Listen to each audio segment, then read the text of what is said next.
Hello everyone, welcome to my channel. अगर आप channel पर न्यू हो तो प्लीज़ मेरे चैनल को सब्सक्राइब करना मत भूलिएगा।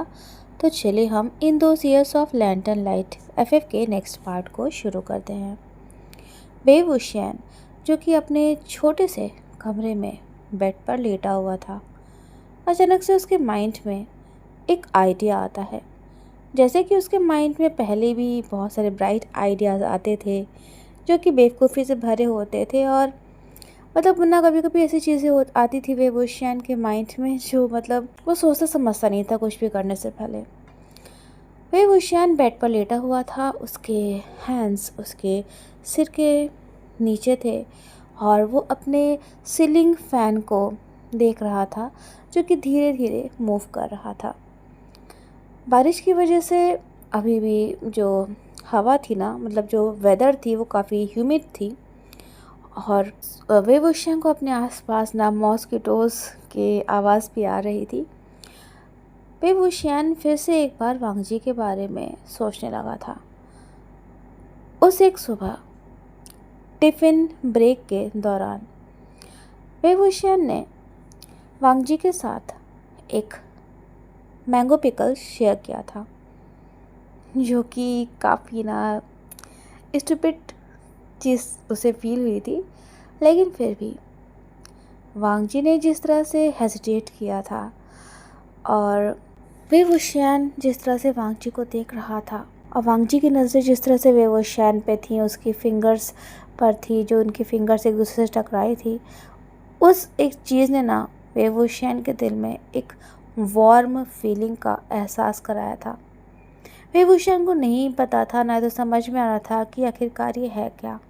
उसे नहीं पता था कि क्यों उसके लिए वांगजी की ये क्वाइट प्रेजेंस, क्योंकि वांगजी की आदत नहीं थी ज़्यादा बोलने की, तो उसे ये ना काफ़ी समझ में नहीं आ रहा था कि ये उसके लिए इतना एडिक्टिव क्यों है, आकर्षित क्यों हो रहा था वो वांगजी की तरफ। लेकिन वेबोशियन को एक चीज़ ये पता थी कि वो वांगजी से बात करना चाहता था, क्लासरूम में नहीं, लंच में नहीं, और टेक्स्ट बुक जब ओपन थी तो उनके पीछे जो नोट्स पास किए जाते थे तब भी नहीं। वेबोशियन वांगजी की आवाज़ तब सुनना चाहता था जब पूरी दुनिया सो चुकी हो, लेट नाइट टॉक्स। शुरुआत में ये एक यंग बॉय की एक क्यूरियोसिटी ही थी, लेकिन जैसे जैसे वक्त बीतने लगा वेबोशियन को एक चीज़ का एहसास हुआ कि कोई चीज़ थी जो कुछ ज़्यादा ही इम्पॉर्टेंट थी। उस क्यूरियसनेस से, उस उत्सुकता से भी कहीं ज़्यादा जो वेबोशियन अपने मन में फील कर रहा था।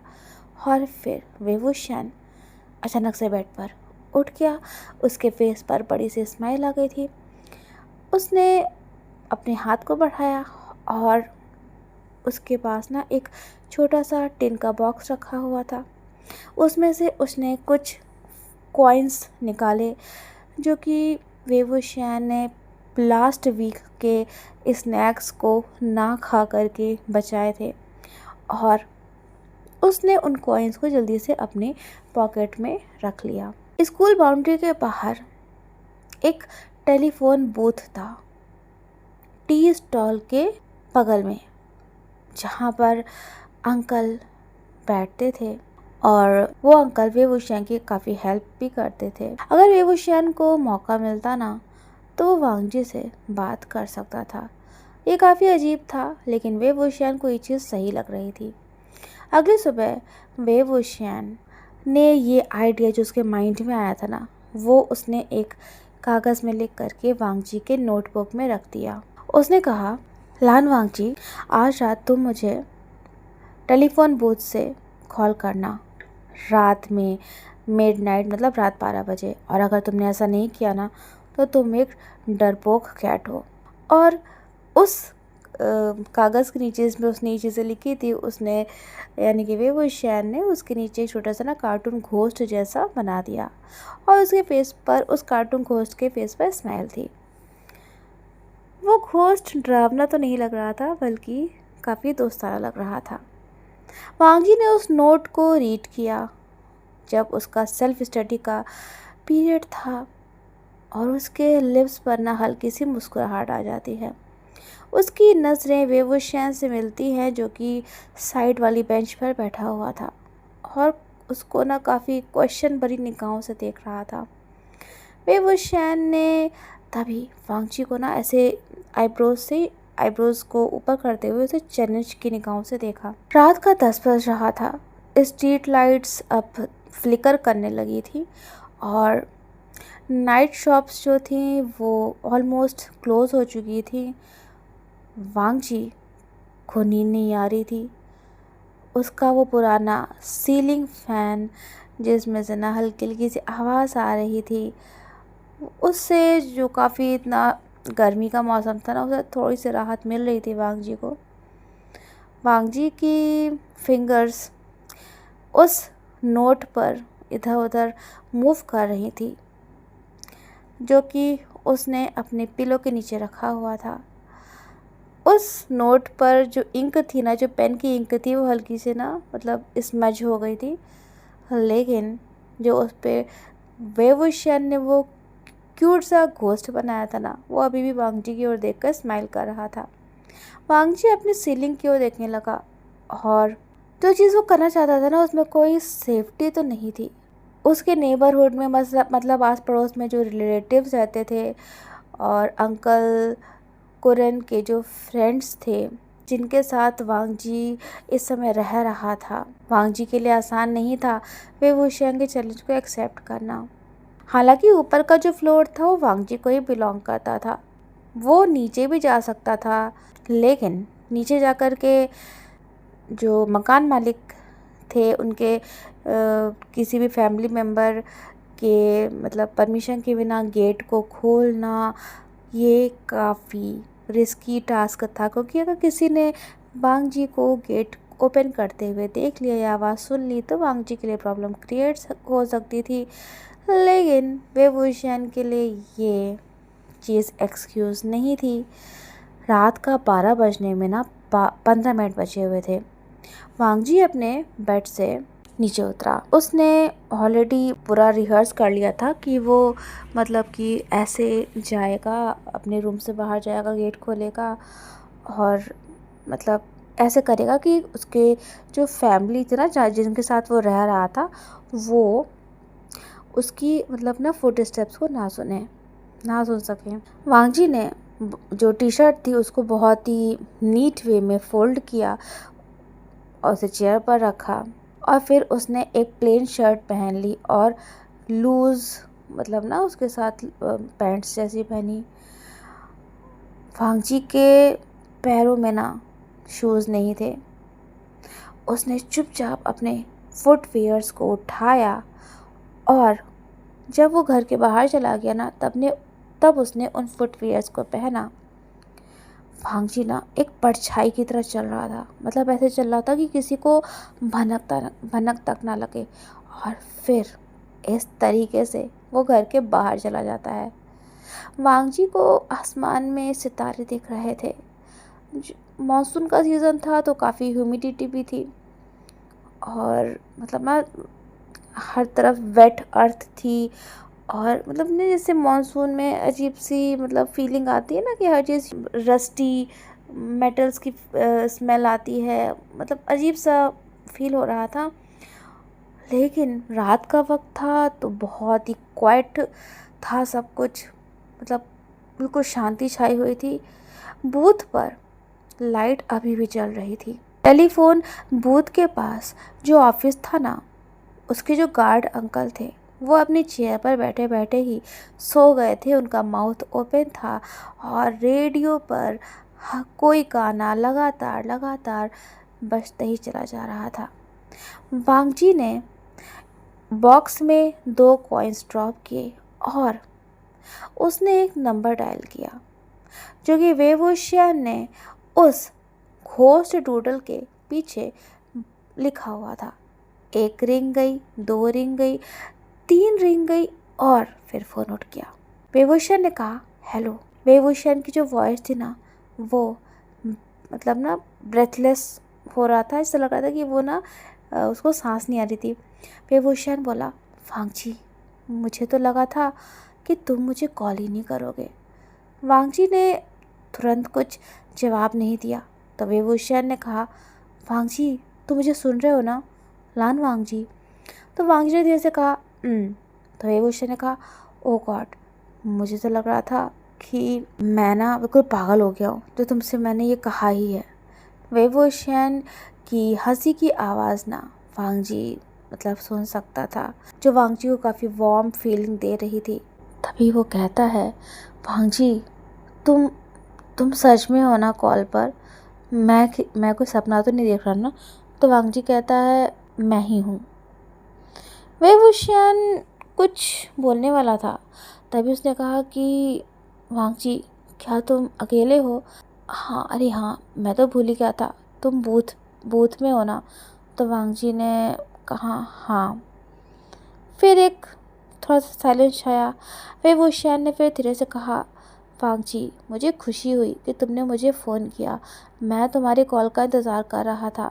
और तुम्हें पता है, मैंने वो रेड शर्ट भी पहनी है जिसे तुमने कहा था कि वो तुम्हें पसंद है।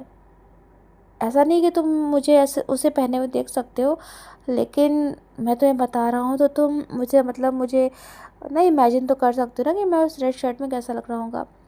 वांग जी ने अपनी आइज़ क्लोज करी और वो बूथ के साइड में ना ऐसे मतलब टेक लगा करके खड़ा हो गया, सहारा लेके खड़ा हो गया।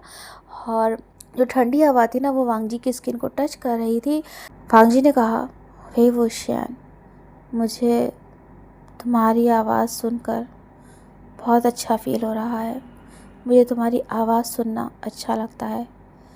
वांग जी की ये बात सुनकर वुशियान एक पल के लिए बिल्कुल शांत हो गया और फिर उसने कहा, वांग जी ये शायद काफ़ी वक्त काफ़ी वक्त बाद बहुत ही खूबसूरत चीज़ है जो किसी ने मुझसे कही है।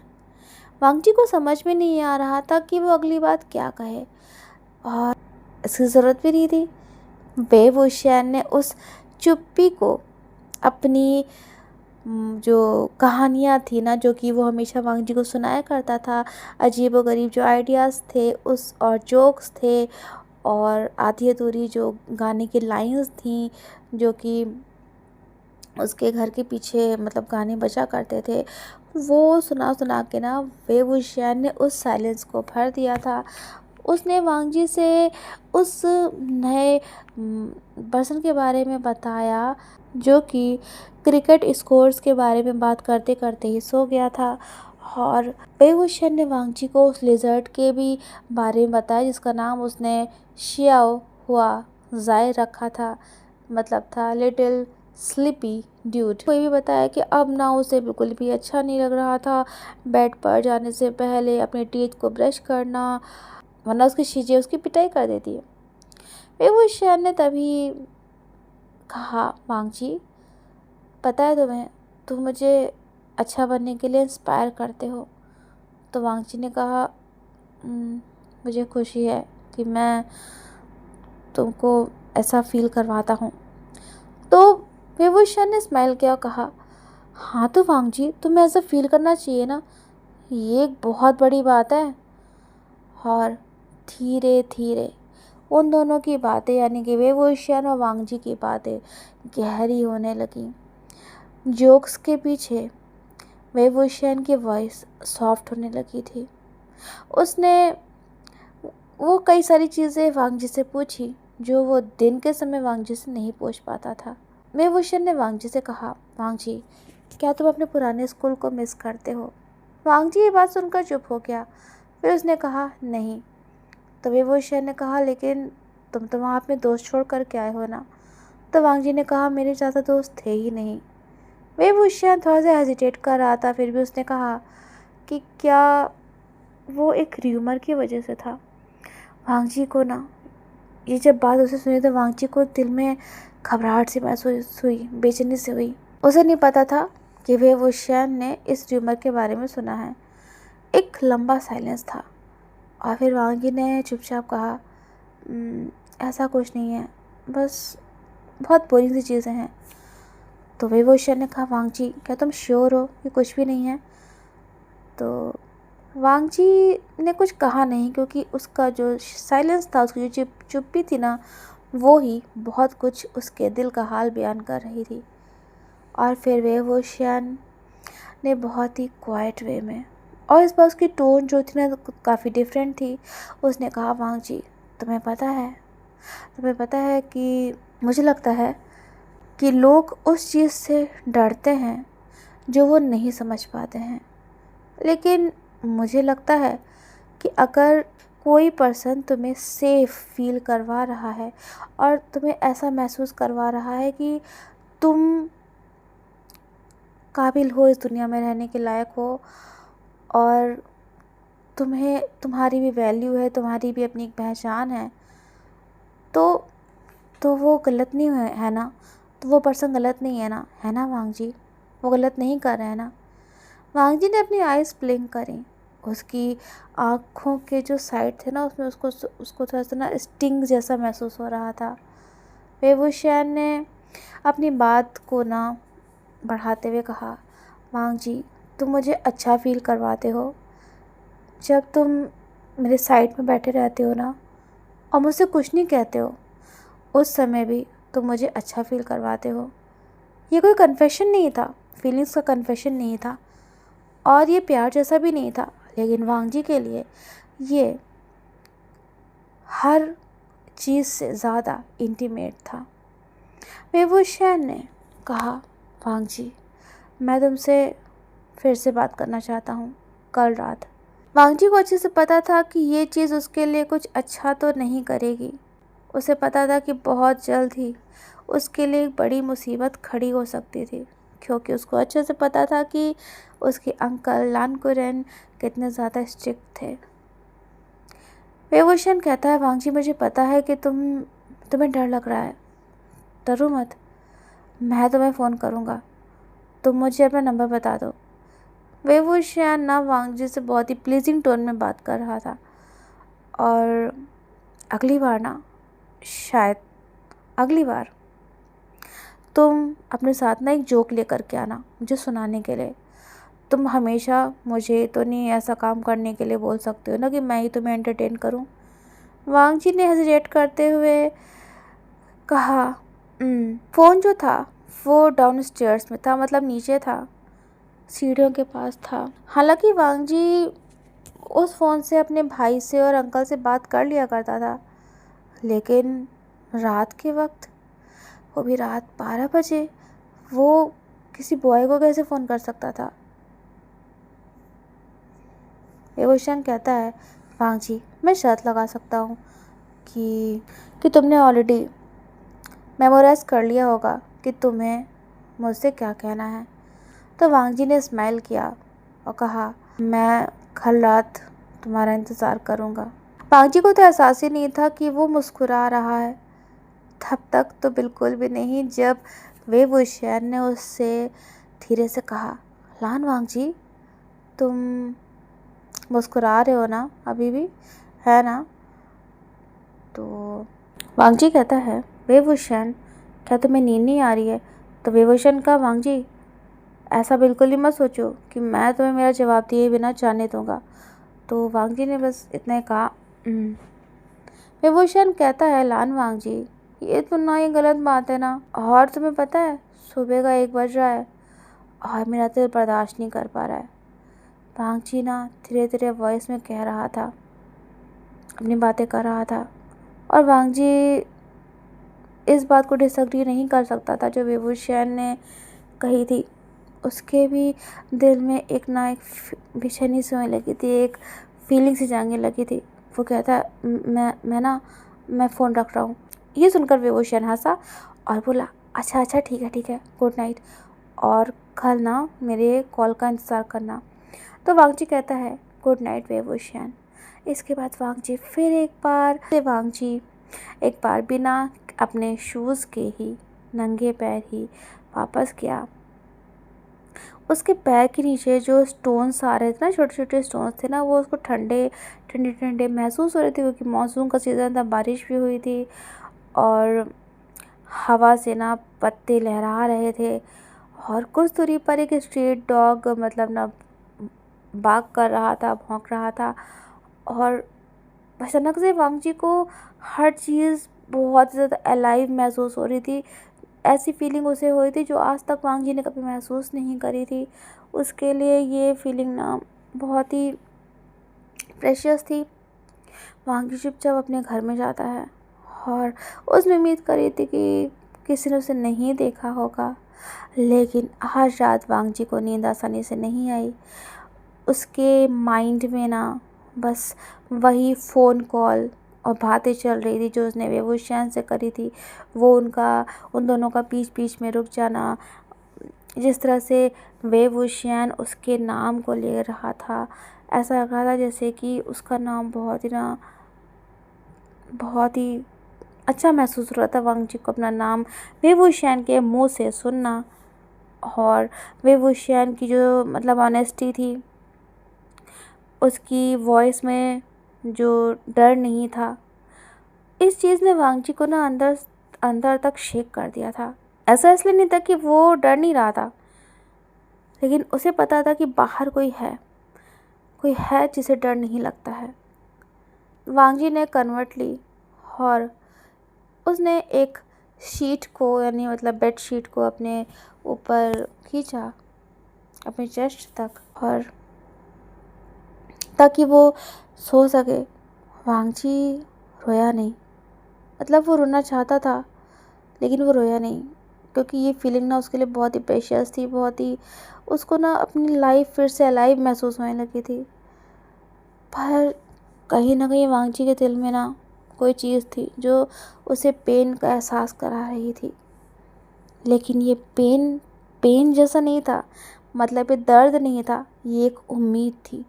एक उम्मीद थी कि वो भी खुशियाँ जीने के लायक है। वांग जी भी खुशी को महसूस कर सकता है, वांग जी भी इस दुनिया में जी सकता है। सो फ्रेंड्स, कैसा लगा ये पार्ट मुझे ज़रूर बताइएगा और प्लीज़ चैनल को सब्सक्राइब करना मत भूलिएगा। ओके, तो फिर अभी के लिए बाय बाय एवरीवन।